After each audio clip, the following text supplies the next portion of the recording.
C'est parti pour un autre épisode de J'aime ta compagnie, le balado des entreprises ambitieuses qui n'ont pas de département marketing. Depuis plusieurs années, notre équipe accompagne des entreprises dans le développement de plans marketing et dans la concrétisation de leurs ambitions. On va se dire les vraies affaires, la réalité n'est pas la même quand tu n'as pas un département marketing complet pour assurer le développement des affaires de l'entreprise. Notre promesse, c'est que chaque épisode regorge de trucs et d'outils pour que vous puissiez prendre de meilleures décisions d'affaires. Ici, on s'élève ensemble pour bâtir des entreprises qui nous ressemblent et qui créent de la valeur pour nos communautés. Pour attirer et fidéliser les bonnes clientèles et les plus grands talents, tout est marketing. Et comme nous connaissons la valeur de votre temps, place à l'épisode. Bonjour et bienvenue dans le 23e épisode de J'aime ta compagnie. Aujourd'hui, on discute de passer de la réunionnite, je pourrais dire aiguë, aux rencontres à fort retour sur investissement ou à fort ROI. Alors, Marie-Michèle Bélanger, stratège marketing à la firme, comme à l'habitude. Aujourd'hui, comment j'arrive? Aujourd'hui, je suis mitigée. J'ai les deux. Le plus beau, je suis un peu sur un nuage. J'arrive d'un week-end en amoureux avec mon chum à Québec. Ma mère a gardé les enfants. Et mon chum et moi, on est toujours des gens très orientés tâches. Donc, on travaille bien fort. On est deux pragmatiques. On oublie de s'amuser. On oublie de lâcher notre fou. Puis là, on était les deux relax à Québec sur les plaines d'Abraham au soleil en fin de semaine. Puis ça a fait le plus grand bien de sortir de notre maison, des responsabilités, des rénaux, du lavage, du ménage. Donc, je suis très, très heureuse de ça et reposée et ressourcée. Puis en même temps, ce matin, j'ai vu ma fille a un syndrome génétique très rare. Puis, on est sur des groupes de parents parce que comme ils sont quelques centaines de fillettes dans le monde diagnostiquées, on en connaît très peu. C'est diagnostiqué depuis 2015, je crois, à peu près seulement. Et donc, entre parents, on partage l'information. Puis, c'est la deuxième fillette qui décède de façon précoce, des fillettes qui attrapent des maladies fulgurantes qui décèdent après quelques semaines de lutte, puis ils savent pas pourquoi, ils savent pas ce qui se passe, ils savent pas c'est quoi. Alors, j'ai eu beaucoup de peine ce matin. Et ben c'est ça, je suis très bien, très groundée, mais en même temps, ça me rappelle toujours à quel point ma fille extraordinaire vit avec un syndrome qu'on ne connaît pas et avec des conséquences qu'on ne connaît pas vraiment encore non plus. Et c'est ça, ça me rappelle que j'ai très peu de contrôle.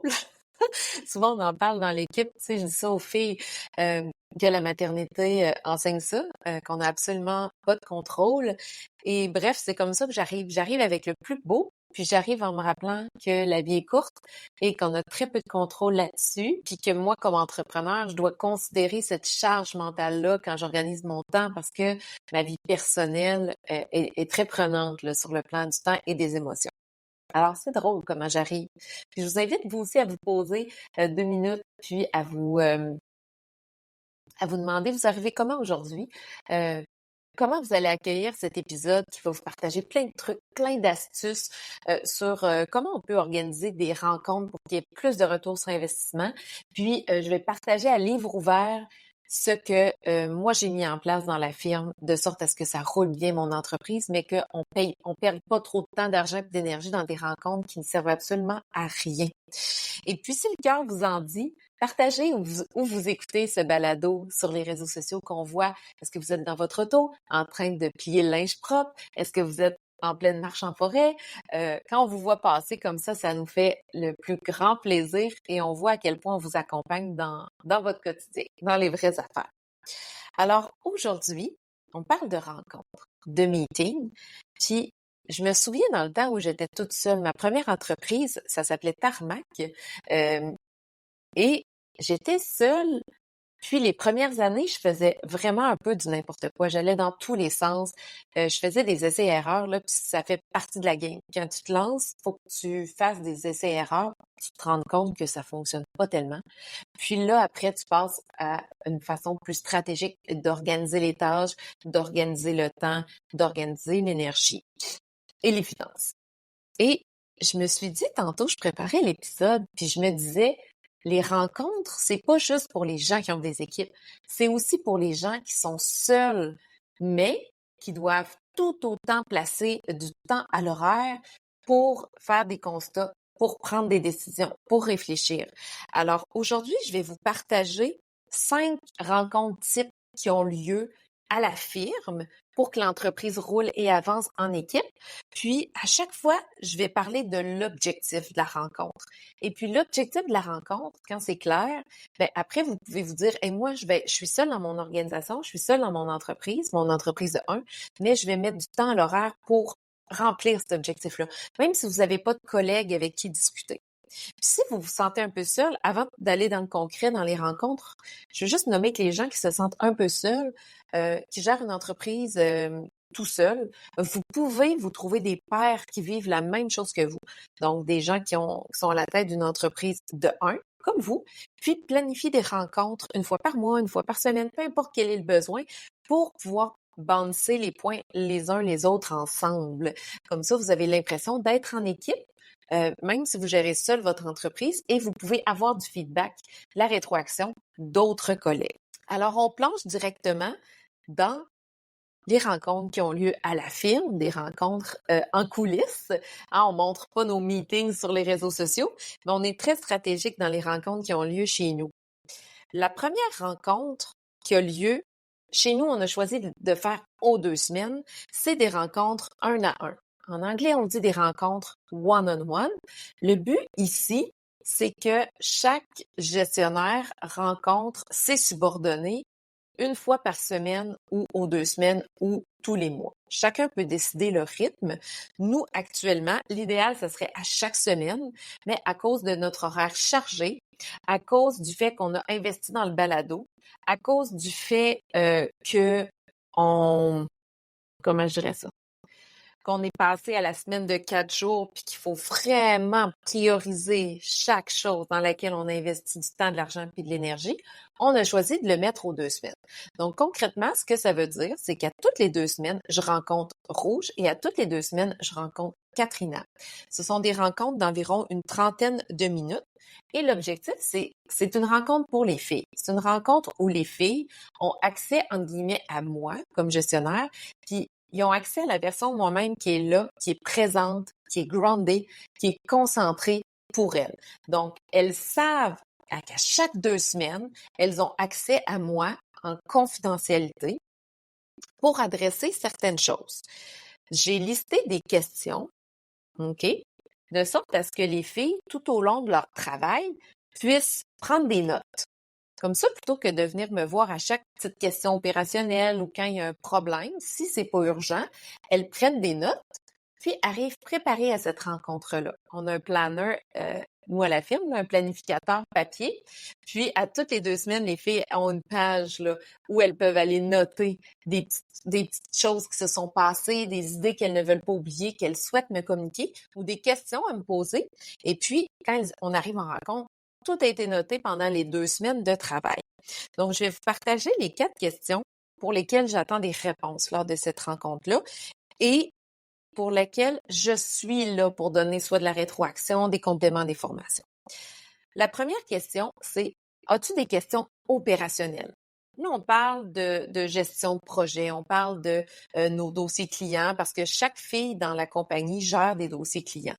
Et donc, elles sont en charge de projets. OK? Le portfolio client est divisé en 2 chez nous. Chaque fille a moitié-moitié là, des dossiers clients qui avancent. Des fois, ça peut être des questions de facturation, des questions légales, ça peut être des questions d'échéance, ça peut être des questions sur le plan des idées, ça peut être des questions sur l'animation de rencontres qui s'en viennent. Peu importe. Donc, on parle de questions très opérationnelles. Ça, c'est des questions pour lesquelles les filles ont jugé que c'était plus pertinent de m'en parler en 1 à 1 qu'en rencontre d'équipe. Alors, il y a un espace pour ces questions-là en rencontre 1 à 1. Ensuite, je leur demande quels sont tes bons coups des 2 dernières semaines. Et ça, c'est un espace où, tu sais, en anglais, on dit to brag. Une place pour venir se vanter. C'est rare dans la vie où on peut cogner à la porte de son patron puis dire: Hey, je veux juste te dire là à quel point j'ai été bonne dans telle affaire. Puis moi, je veux m'assurer que les filles, 1, reconnaissent là où elles ont fait des bons coups, 2, soient fières d'elles, puis 3, qu'elles aient un espace pour me partager ça et que ça soit bienvenu. Et puis, ça les nourrit, ça me nourrit, puis moi, ça me permet de voir où est-ce qu'elles sont rendues dans leur audace, dans leur développement, etc. À l'inverse, il y a la question, quels apprentissages as-tu fait? Puis les apprentissages, des fois, ça peut être des moins bons coups, des fois, c'est des choses qui ont accroché, des projets qui tardent, puis des projets où les filles se disent, hey, là, ça, j'aurais mieux fait comme ça, puis j'ai appris ça. Donc, c'est une place où on peut, en toute sécurité psychologique, nommer, hey, ça a moins bien été, voici ce que j'ai appris pour les prochaines fois. Et c'est le fun parce que en le vulgarisant, on formalise à l'intérieur de nous des nouvelles façons de faire. On peut peut-être même réviser des processus internes et on fait des apprentissages qui peuvent être bénéfiques pour les deux parties. Finalement, la quatrième question, de quoi as-tu besoin pour être mieux dans ton travail, pour être plus productive? Et donc ça, c'est oui, la productivité, puis oui, le bien-être. C'est deux concepts importants. Donc, de quoi as-tu besoin? Puis des fois, les filles, ça va être des petites affaires, des fois, c'est des plus grosses affaires. Des fois, elles vont me nommer, ah, je veux avoir accès à la formation. Je suis pas confortable sur ma chaise. On veut un micro-ondes. Je veux peut-être déménager. Qu'est-ce que tu en penses? Puis ça fait une place où on nomme de façon transparente qu'est-ce qui se passe dans leur vie actuellement, de quoi elles ont besoin que moi je peux offrir pour qu'elles soient le mieux possible finalement. Et moi, comme gestionnaire, ça me permet d'être up-to-date dans leurs intentions, dans leurs besoins, dans leurs rêves, puis d'être très pertinente dans mes décisions d'affaires pour continuer de créer une entreprise dans laquelle elles vont vouloir grandir, s'épanouir et rester longtemps. Alors ça conclut la rencontre 1 à 1. La deuxième rencontre incontournable à la firme, c'est la rencontre d'équipe. Il y a deux objectifs à notre rencontre d'équipe à l'interne qui a lieu à chaque semaine. Nous, on a un 90 minutes à chaque semaine sur Zoom. Le premier objectif, donc, c'est vraiment des statuts de dossier, mais qui a une valeur ajoutée d'en parler de vive voix, de réfléchir à voix haute, d'avancer ensemble. Le deuxième objectif, c'est comme gestionnaire, moi, ce que je trouve difficile parce que moi, Rouge, je travaille à distance et ça va rester comme ça, c'est que c'est très difficile pour moi de bâtir une culture d'entreprise fluide. C'est plus facile quand on jase à la machine à café les mardis, les jeudis, qu'on se donne 2 journées où tout le monde est au bureau, qu'on peut sortir luncher sur une table à pique-nique, qu'on est là pour les discussions informelles. Mais moi, j'ai pas ça avec Rouge à distance. Donc, la rencontre d'équipe, c'est aussi un espace dans lequel on se permet de parler plus, de placoter, de se raconter des affaires, de se donner nos opinions, parce que c'est un espace où on bâtit cette culture d'équipe à 3.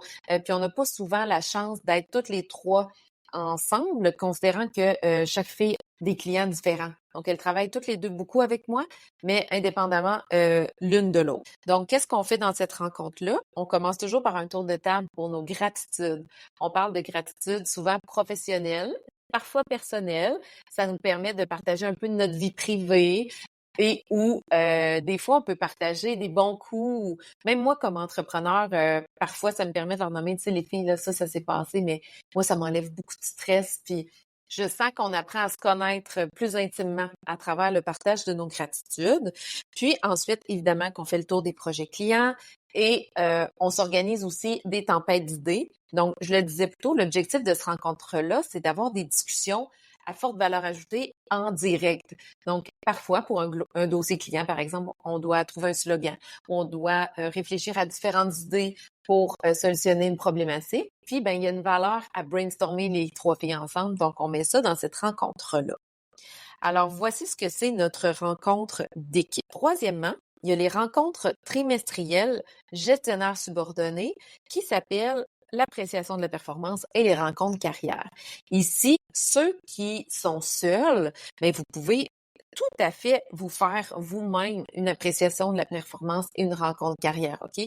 Vous pouvez le réfléchir comme ça. Puis si jamais ça vous parle, vous avez des questions, n'hésitez pas à nous écrire là, en personnel sur les réseaux sociaux ou en message direct et on va vous répondre avec des messages audio, peut-être vous donner des trucs et astuces. Moi, je l'ai fait longtemps avec Tarmac.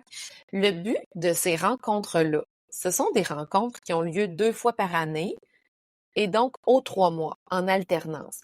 Donc, disons, après le premier trimestre, on fait la rencontre d'évaluation de la performance. 3 mois plus tard, rencontre carrière. 3 mois plus tard, appréciation de la performance.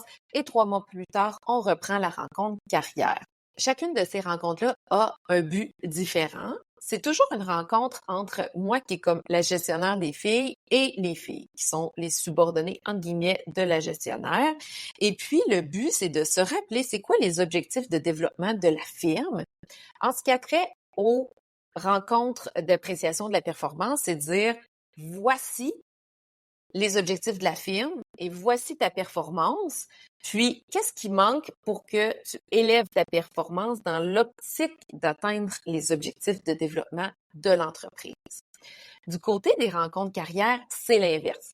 C'est une rencontre pour les filles, pour qu'elles aient un endroit pour me nommer quelles sont leurs aspirations professionnelles et personnelles, pour que moi, je puisse entendre et que moi, je puisse développer une entreprise au sein desquelles elles vont pouvoir concrétiser ces grandes ambitions personnelles et professionnelles qu'elles ont. Et là, pour le plaisir, je vais vous partager qu'est-ce qu'on dit, nous, dans ces rencontres-là? Parce que là, c'est bien beau, on vient de parler de l'objectif. L'objectif, c'est de créer une business dans laquelle les filles vont vouloir évoluer et rester longtemps. Mais comment j'organise ça? Donc, premièrement, dans la rencontre d'appréciation de la performance, on va revenir sur les bons coups de la période évoluée. Et là, moi, je peux donner de la rétroaction parce que les filles me parlent à tous les mois, mais des fois, moi, ma vision de leur bon coup peut différer. Les autres peuvent être fiers de X, puis moi, j'ai observé Y. Donc, ça me donne un espace pour dire, hey, bravo pour ça, pour ça, pour ça. On revient aussi sur les apprentissages qui ont été faits. Qu'est-ce que moi j'ai observé comme apprentissage, comme avancement, qu'est-ce qu'elles ont observé. Par la suite, je donne des objectifs très précis aux filles et je leur donne de l'espace aussi pour challenger, compléter, modifier les objectifs. Puis le but à la fin de la rencontre, c'est d'être d'accord que pour les 6 mois à venir, ce sont les 3 objectifs sur lesquels elles vont travailler. Et je demande toujours aux filles aussi de quoi elles ont besoin pour atteindre leurs objectifs? Qu'est-ce qu'elles-mêmes doivent mettre en place pour arriver à atteindre les objectifs? Et qu'est-ce que moi, je peux faire pour les aider à atteindre leurs objectifs dans l'entreprise? Maintenant, si on passe du point de vue des rencontres carrière, donc on se rappelle que la rencontre carrière, c'est un espace pour les filles pour me dire où est-ce qu'elles s'en vont, c'est quoi leurs ambitions professionnelles et personnelles pour que moi, j'arrive à créer une business dans laquelle elles s'accomplissent, elles s'épanouissent et elles restent longtemps. Donc, voici des questions que j'envoie aux filles afin qu'elles se préparent à leur rencontre carrière. C'est des questions, tu sais, en anglais, quand on parle de prompt, ce sont des questions qu'elles peuvent utiliser pour avoir une belle réflexion individuelle, puis arriver prête à la rencontre. Donc, voici des questions que j'envoie. Quand je te parle de plan de carrière à la firme, qu'est-ce qui te fait wow? Qu'est-ce qui accroche? Qu'est-ce qui manque? Ensuite, dans l'optique d'investir dans du coaching, quels sont tes objectifs de développement cette année, sur 5 ans, sur les plans du savoir, du savoir-faire et du savoir-être? Moi, j'investis en coaching pour les filles, OK? Je veux qu'elles développent leur leadership autant que je veux qu'elles développent leurs compétences. Donc, est-ce que c'est d'un point de vue du savoir? Est-ce qu'elles manquent de connaissances? Est-ce qu'elles ont besoin d'apprendre des nouvelles compétences, du savoir-faire? Ou est-ce que c'est plutôt du savoir-être en coaching? Par la suite, autre question. Quelles sont les tâches que tu ne veux plus faire? Quelles sont les tâches que tu veux maintenant faire davantage? Moi, j'aime bien demander aussi aux filles des fois, donne-moi des idées de dossiers ou de projets pour lesquels tu as travaillé très fort, mais tu n'avais pas l'impression d'être au travail, tellement tu avais du plaisir. Moi, ça m'aide à apprendre à les connaître dans leur fond intérieur, dans ce qui les anime profondément. Ensuite, quels sont les obstacles à ton plein épanouissement à la firme? Comment je peux m'améliorer comme gestionnaire? Puis ça, c'est important de le demander. C'est sûr que vous ne pouvez pas poser cette question-là si vous avez un ego fragile, là, ça va finir en catastrophe. Mais il faut être solide comme gestionnaire, puis il faut se dire, hey, ils sont là, ils peuvent me challenger, me donner de la rétroaction, puis je vais m'améliorer comme gestionnaire. Et finalement, comment je peux t'aider davantage de sorte à ce que tu t'épanouisses pleinement? Et c'est vraiment le fun parce que ces rencontres carrière-là me nourrissent grandement, puis souvent me donnent une nouvelle orientation dans le développement de l'entreprise. Alors ça, c'était les rencontres d'appréciation de la performance et les rencontres carrière. Quatrièmement, on a nos lacs à l'épaule. Ce qu'on appelle lacs à l'épaule, ce sont nos rencontres de planification stratégique. L'objectif de ces rencontres-là, c'est de se donner un espace tous les 3 mois pour parler des enjeux à la firme, qu'est-ce qui freine notre développement, puis trouver des solutions. puis après, on transpose les solutions dans un énorme tableau. Puis c'est un énorme tableau que nous, on consulte à chaque semaine pour identifier c'est quoi les priorités de développement à firme. Est-ce qu'on doit mettre un nouveau panneau pour s'afficher sur la rue? Est-ce qu'on doit entrer dans un nouvel incubateur? Est-ce qu'on doit revoir nos modèles de gestion de projet? Peu importe les solutions qu'on a trouvées, on met ça dans notre gros tableau, puis après, on s'assure de déconcrétiser tout au long du trimestre.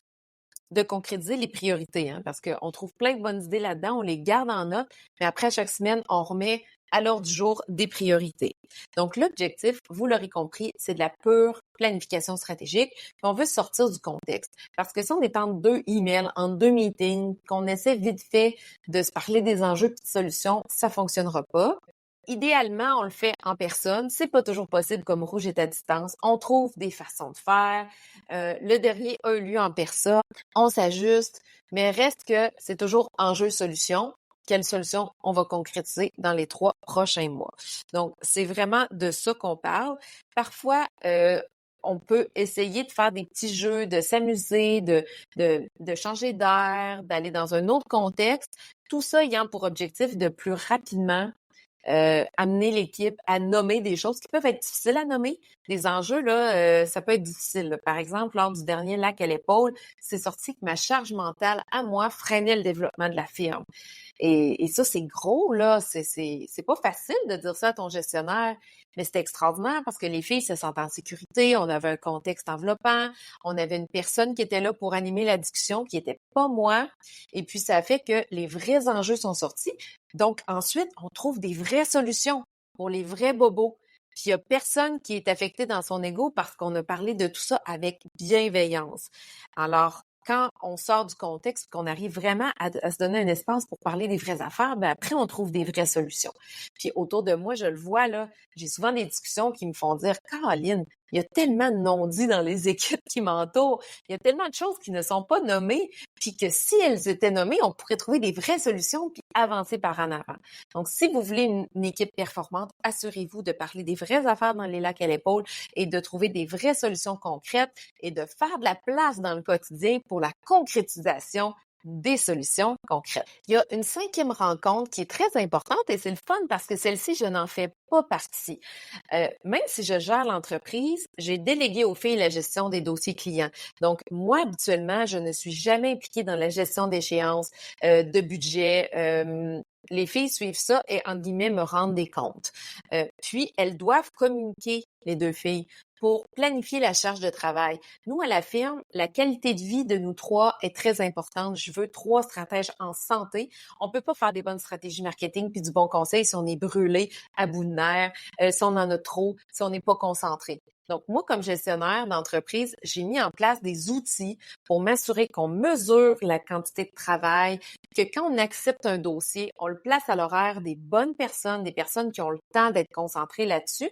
Et donc, les filles, quand elles placent les projets, elles doivent négocier, hein, parfois parce que moi, j'ai un horaire qui est peut-être un peu plus occupé, comme je prends beaucoup de tâches de gestion d'entreprise, je développe des partenariats, etc. Et dans les projets des 2 filles, je dois participer aux rencontres des 2 côtés, je dois souvent réviser des 2 côtés. Donc, ma charge de travail étant différente, ben c'est sûr que les filles, quand elles me donnent du travail, elles doivent considérer l'une et l'autre les différents projets. Donc, les priorités doivent être établies ensemble et ajustées au fur et à mesure où on avance dans le temps. Alors, les filles se rencontrent une fois semaine pour faire le point sur les échéances, si elles doivent négocier, qu'est-ce qui est plus important, qu'est-ce qu'on déplace d'un bar, de l'autre bar. Parfois, elles peuvent s'aider.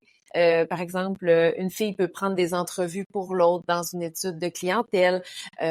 Donc, c'est une façon d'assurer la collaboration, de s'entraider, même si les 2 filles gèrent leur projet chacune de leur côté.